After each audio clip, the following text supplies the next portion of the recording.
अस्सलाम वालेकुम जी, आप देख रहे हैं हालात। मैं हूं नौशेरवान और मैं मौजूद हूं सीनियर सहाफ़ी सईद चौधरी साहब के साथ। सर कैसे हैं? अल्हम्दुलिल्लाह फर्स्ट क्लास। अल्हम्दुलिल्लाह। 5 अगस्त के व्लॉग में खुशामदीद। आज बात करेंगे 5 अगस्त यौम स्याह और कश्मीर के मामले पे कुछ ऐसे हक़ाइक़ सामने लाएंगे जो पहले मंजराम पे नहीं है, कम लोग जानते हैं, आम नहीं है। लेकिन आम नहीं है, लोग कम जानते हैं। फिर वकला और अदलिया एक बार फिर आमने सामने, और मुईद यूसुफ को इमरान खान की नज़रों में गिराने की कोशिशें शुरू। हम मुईद यूसुफ साहब ने वही मामला है ना कल कि उन्होंने जो इंटरव्यू दिया है फाइनेंशियल टाइम्स को, उसमें उन्होंने कहा था जनाब के फ़ोन ही नहीं कर रहे हैं, वो कोई ना कोई बहाना कर देते हैं, जनाब ये मसला हो गया, वो मसला हो गया, जो भी मसला हमें बताएं क्या है, वरना अच्छा कोई दूसरा कर देखिए जी, मुतबादल ऑप्शन। हाँ जी, ठीक है ना। तो वो जो हमारे वज़ीर ख़ारजा हैं और इस तरह के कुछ लोग हैं जी, तो वो सुना है, ये इतला है कि खान साहब को ये कह रहा है कि ये तो सारा आपका वो किए किराए पे पानी फेर दिया इस बंदे ने। अच्छा हमने जो इमेज बिल्डिंग की थी आपकी, जी, आपका कदवा वो खड़ा कर दिया था, तो वो क्या क्या के एब्सोल्युटली नॉट। यस, तो ये बंदे ने तो सारा कुछ ही खोल के रख दिया। वैसे तो जो मुईद यूसुफ साहब ये भी उन्हीं के अमेरिका वालों की है ना। हाँ जी, और गेट नंबर 4 के जरिए जी बिल्कुल वो किए हुए हैं उन्होंने। ठीक है। तो इसका मतलब है मुईद यूसुफ साहब जो है मतलब अब तक जो उनकी कारकर्दगी है ना हाँ जी, वो काफ़ी बेहतर है। इंडिया के साथ भी जो उनकी बातें शातें सिक्योरिटी के हवाले से, जी जी, जो उनकी प्रेस कॉन्फ्रेंस आप चेक करें उसमें पूरी तैयारी के साथ वो बैठे होते हैं। ठीक है। और अगर वो ये कहा है उन्होंने कि वो देखे ना, आपके वो जो वज़ीर ख़ारजा साहब कहते थे, हाँ जी, हम बड़ी देर से ये कह रहे हैं, बाइडन के मुंतखब होने के बाद हमने कई एक प्रोग्राम किए कि ये भाई साहब चुप करके बैठे हुए हैं, जी वहाँ कोई लॉबिंग शाबिंग नहीं कर रहे। बिल्कुल, और ये कहते हैं पाकिस्तान की स्ट्रेटेजिक पोजीशन जो है ऐसी है कि अमेरिका खुद ही मजबूर हो जाएगा कि वो हमारे साथ रब्ता करे। वो हमारा मरहून मिन्नत है, याद है ना। जी जी बिल्कुल बिल्कुल बिल्कुल, कि पाकिस्तान की जोग्राफियाई पोजीशन कुछ ऐसी है, तो वो नहीं अब लिफ्ट करवा रहे। जी इसका मतलब कि वज़ीर ख़ारजा साहब की जो सोच थी ये वाली, हाँ जी, वो करेंगे, रब्ता करेंगे, वो नहीं कर नहीं कर रहे, रहे, उनको नहीं ज़रूरत होगी। बिल्कुल, उन्होंने मुतबादल ऑप्शंस जो हैं वो अडॉप्ट कर लिए होंगे। हम तो भी सोच रहे हैं मुतबादल ऑप्शंस। हाँ जी, और ये एक निकम्मा वज़ीर ख़ारजा साबित हुआ है। हाँ सिर्फ गुफ्तगू कर सकते हैं, वो लहजे को अपने को बदल सकते हैं, बनावटी सा है वैसे सारा काम इनका। इनसे तो इमरान खान जब बात कर रहा होता लग रहा होता कि यार जो इसके दिमाग में वही कह रहा है। इनका यही नहीं पता चलता कि दिमाग में क्या है और ज़ुबान पे क्या है। जी, तो अब वो उसके पीछे पड़ गए। सुना है शेख रशीद और आपके दूसरे भी जो वज़ीर हैं, हाँ जी, हाँ जी, हाँ जी, ऐसे जज्बाती किस्म के जो भड़कों से हुकूमत करना चाहते हैं, जी, वो सारे ही कह रहे कि ना वे इन्हें की गीता मोदी जी जी, अब अगर डायरेक्ट आपकी बात को नहीं सुन रहे, हाँ जी, किसी तक आवाज़ पहुंचाने का ये एक तरीका, या मीडिया या डायरेक्ट आप उनसे बात कर लें। बिल्कुल, डायरेक्ट वो सुन ही रहे हैं आपकी, हाँ जी, आप परेशान फिर रहे हैं जी, कि हम किससे बात करें, किससे ना करें, करें तो क्या करें। जी, फिर मीडिया ही किसका आखिरी रास्ता बचता आखिरी है रास्ता था। और आम उन्होंने को, हाँ, तो वो बड़े समझदार हैं। उन्होंने काम ये डाला है कि किसी इलेक्ट्रॉनिक मीडिया को जिसमें वॉइस वाला काम हाँ हो, जी, ताकि कल को मुकरना पावे तो मुकर भी सके कि स्याकोस वक्त से हट कर ये बात है। ठीक है, बहरहाल ये वज़ारत ख़ारजा, हाँ जी, वज़ीर ख़ारजा और वज़ीर आज़म, जी, ख़ारजा अमूर के वाले से तीनों ज़ीरो साबित हुए। ठीक है, बिल्कुल, उन्होंने अगर आवाज़ उठाई है, हाँ जी, बस ये एक ना मसनूई बुत बना के ना खड़ा करना चाह रहे हैं हाँ, इमरान खान का।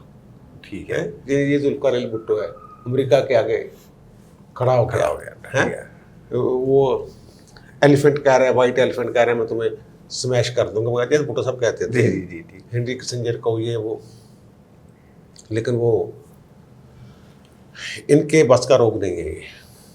ठीक है, उसने तो साबित भी किया था ना बहुत सारे मामलात में। उस वो तो कामयाब तरीन खारजा पॉलिसी थी भुट्टो की। तो ठीक है, एक इस्लामी ब्लॉक को जैसे खड़ा किया था इन लोगों ने, हाँ जी, हाँ जी, 4-5 मुसलमान लीडर जो थे, बिल्कुल, और अमेरिका को अच्छा खासा वक्ता बढ़ा हुआ था। जी जी, ਇਹ ਕਿੱਥੋਂ ਆ ਗਏ ਨੇ ਹਾਂ ਊਂਟ ਚਾਰਦੇ ਜਿਹੜੇ ਨੇ ਉਹਨੇ ਕਹਿੰਦੇ ਜਿੰਨਾ ਅਸੀਂ ਪੈਟਰੋਲ ਦੇ ਪੈਸੇ ਲੈਣੇ ਆ हाँ ठीक है ना काला पानी जी ठीक ये सारी है वो चलो चलो देखते हैं निकालते हैं शाम को वो चाल- कौन सा मुंतखब वो जमशीर साहब हैं हाँ जी मोदी यूसुफ साहब वो कौन सा मुंतखब है कि अवाम के वोटों से आए हुए हैं ये वो लोग हैं ना ब्रीफ केस लेके आते हैं ब्रीफ केस खाली लेके आते हैं और भर के चले जाते हैं लेकिन ये मोदी यूसुफ के बारे में ऐसे भी तक का कोई करप्शन के हवाले से कोई बात सामने नहीं आई बल्कि इनका इमेज बड़ा वो अच्छा है कि पढ़े लिखे और पढ़े लिखे हाँ समझदार आदमी है और शायद इसी बात की जलसी हो तो 5 अगस्त पे आने से पहले वो अदलिया और वकला वाला मामला हाँ वो मुख्तर सी बात है कि आज इन्होंने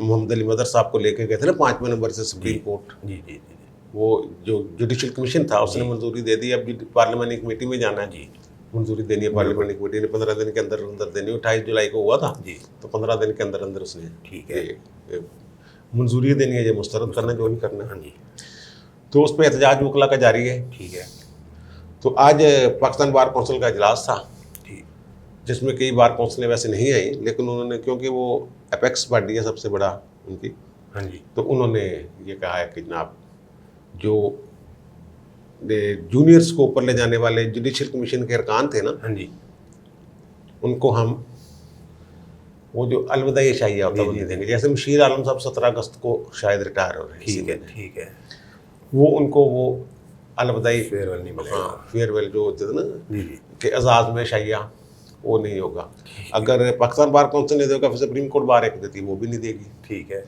फिर उनका फुल कोर्ट रेफरेंस होता है हाँ जी उसमें भी नहीं जाएंगे अगर जाएंगे तो फिर वो गड़बड़ करेंगे ठीक है कोई ऐसी तकरीर कर देंगे जी जी जो समझा करे और वो बदनीति यार इस तरह है कि जो सुप्रीम कोर्ट में अब वो अहमद अली शेख साहब ना चीफ जस्टिस जी सिंध के वाले वो मैंने बताया था कि आइन और कानून के दायरे में रहने वाले ये कहने वाले के दायरे च रहो वगैरह जो कहते हैं ना आईनी दायरे में रहे उसके फिर खिलाफ हो जाते हैं सारे वो हमारे नहीं करना ठीक है ना ठीक है और इसीलिए ऊपर नहीं उनको लेके गए हाँ जी अब उनको हटाने का एक ही तरीका है या तो सुप्रीम जुडिशल काउंसिल में उनका मामला ले जाए और अगर सुप्रीम जुडिशल काउंसिल में मामला लेके जाते फिर इल्ज़ामात लगाने पड़ेंगे ठीक है रेफरेंस इल्ज़ामात है कोई नहीं उनके खिलाफ कैसे कार्रवाई करेंगे ठीक है एक तरीका और है जो ब्लैकमेलिंग के लिए इस्तेमाल हो सकता है आइन में लिखा हुआ कि चीफ जस्टिस पाकिस्तान नामजद करता है ठीक है सुप्रीम जुडिशल काउंसिल का इजलास होता है और सब जुडिशल काउंसिल जो है वो सुप्रीम कोर्ट के लिए किसी बंदे को जो चीफ जस्टिस को भी कहती है कि जनाब आप सुप्रीम कोर्ट आए ठीक है अगर वो नहीं आता हाँ जी तो वो रिटायर्ड तस्वर किया जाएगा अच्छा अगर ये अहमद अली शेख साहब chief justice Sindh high court को कहते हैं कि जुडिशल कमीशन का इजलास बुला के उसी तरह फटे फुटे में जी, जी, जी, जी। 4-5-6 करके ठीक है तनासब से 4 एक तरफ 5 एक तरफ कप आ जाए वो कहते नहीं आना हाँ जी या तो जाए और फिर जाके जो मोहम्मद अली मजहर साहब हैं जो हाँ जी। 5वें नंबर पे थे हाँ जी उनसे 4 दर्जे जूनियर थे उनके एक तरह से मतहत थे जी इंतजामी तौर पर वो उससे जूनियर हो जाएंगे जाके ठीक है क्योंकि उनकी तैनाती बाद में हुई है होगी बिल्कुल तो ये इसलिए वो नहीं जाएंगे ठीक है जो उनके करीबी दोस्त हैं ना हाँ जी जो उनकी नफ्सियात को समझने वाले हैं हाँ जी वो कहते हैं कि वो इनकार कर देंगे ठीक है लेकिन आपके भाई ने किसी बंदे से कहा है हाँ जी कि मैदान छड़ के नहीं नसना चाहिए था इनकार नहीं करना इनकार ना करें आप जाएं हाँ अब मैंने उनसे थोड़ा करना था जी, जी, direct, हाँ, यानी कि वो- मैंने किसी ऐसे बंदे से कहा है जो उन तक वकला रहनुमाओं में से एक ठीक बड़ा है, आदमी है ठीक है जिनके साथ बात हो सकती है मैंने उनको भी ये कहा है कि उन्हें कहें कि जैसा भी आ जाए ठीक है सुप्रीम कोर्ट में हाँ जी बजाय इसके कि एक अब आइन और कानून अपराइट आदमी राष्ट्रवाद और राष्ट्र को आदमी जो है वो घर बैठ जाए जाके जी जी जी वो बैठे जो भी किरदार अदा किया जा सकता जब पीसीओ के तहत तालीम उठाते थे ना हाँ जी उस वक्त भी अरशाद हसन खान साहब ने मुझे ये कहा हाँ मैं तो ये किया उन्होंने कहा यार असी ना होंगे तो इन्होंने बिल्कुल ही नैले ले आने से बिल्कुल इन्होंने जरा सी भी रुकावट डालने की पोजीशन में नहीं होने थे हम तो फिर भी कुछ ना कुछ करके जाएंगे, और करके गए हैं वो कुछ ना कुछ। इलेक्शन वाला ऑर्डर वही करके गए, 3 साल के अंदर अंदर इलेक्शन करवाओ। जी जी। इस तरह के वो लोग उस वक्त उनको गालियां देते थे। लेकिन मैं एक साहब ने लिखा हुआ था कि सही चीर साहब लगता है तुम इरशाद हसन खान के बड़े फैन हो।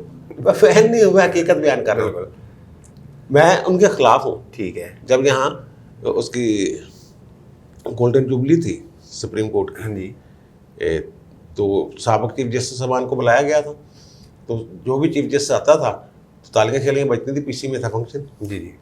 तो इरशाद हसन खान और शेख रियाज जब आए तो किसी ने ताली नहीं बजाई थी। हाँ। और मैं भी उन लोगों में शामिल था जो कह रहा था आराम में बैठो यार, क्यों होना।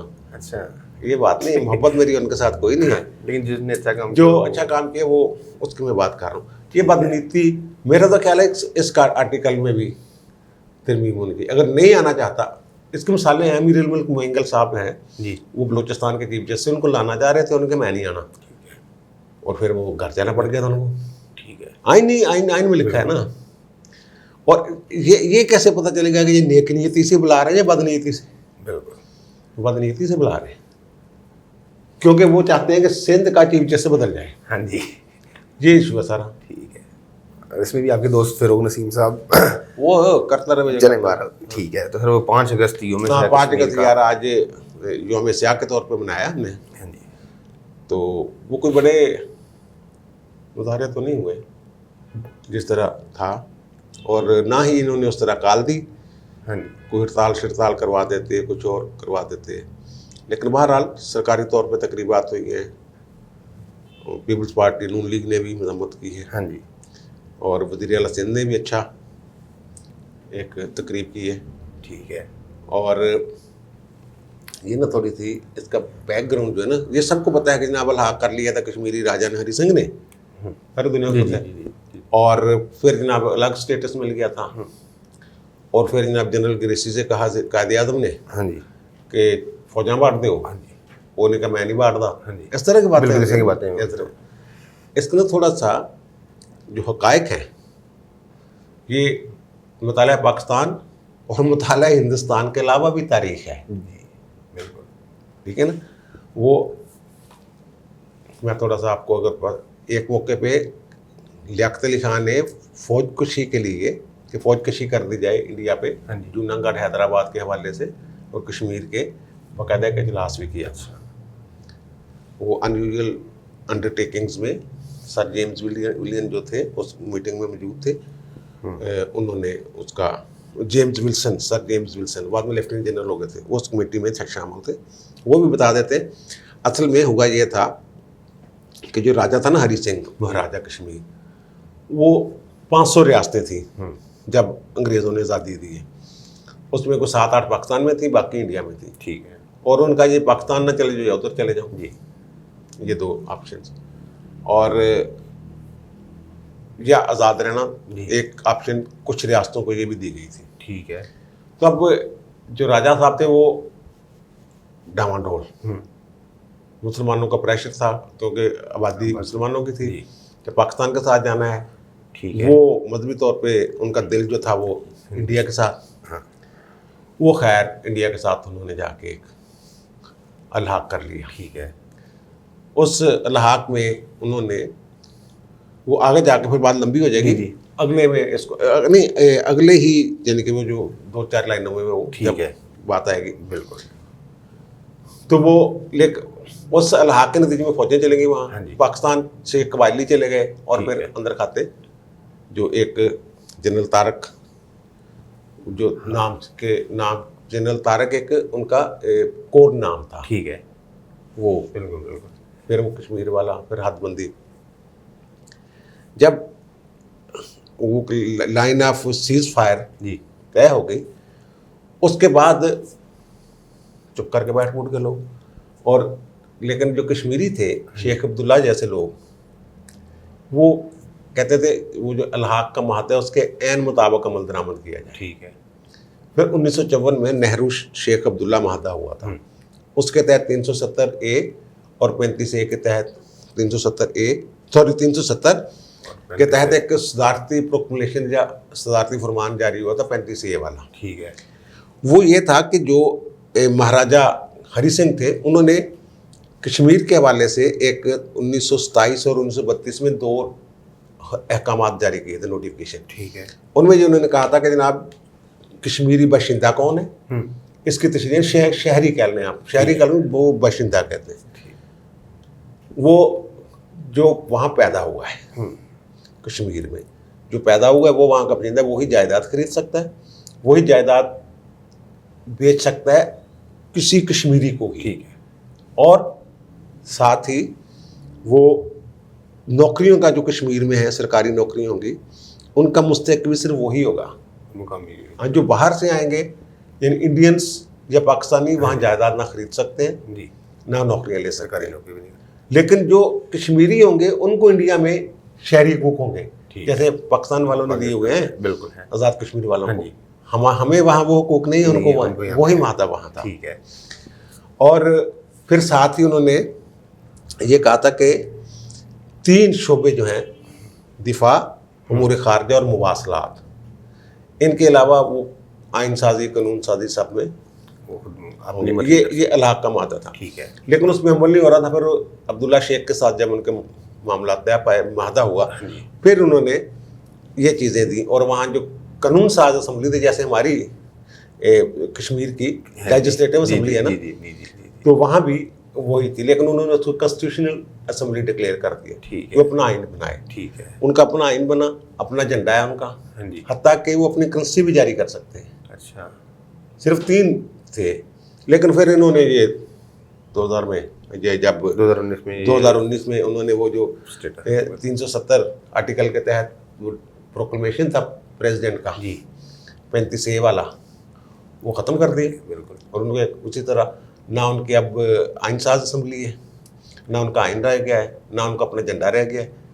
अब तो वो हाँ, अब एक सूबा बन गया इंडिया का। अभी ये कहा जा रहा है कि जनरल ग्रेसी को, जो आर्मी चीफ थे, वो कायम काम आर्मी चीफ थे, असल आर्मी चीफ छुट्टी पे गया हुआ था। ठीक है।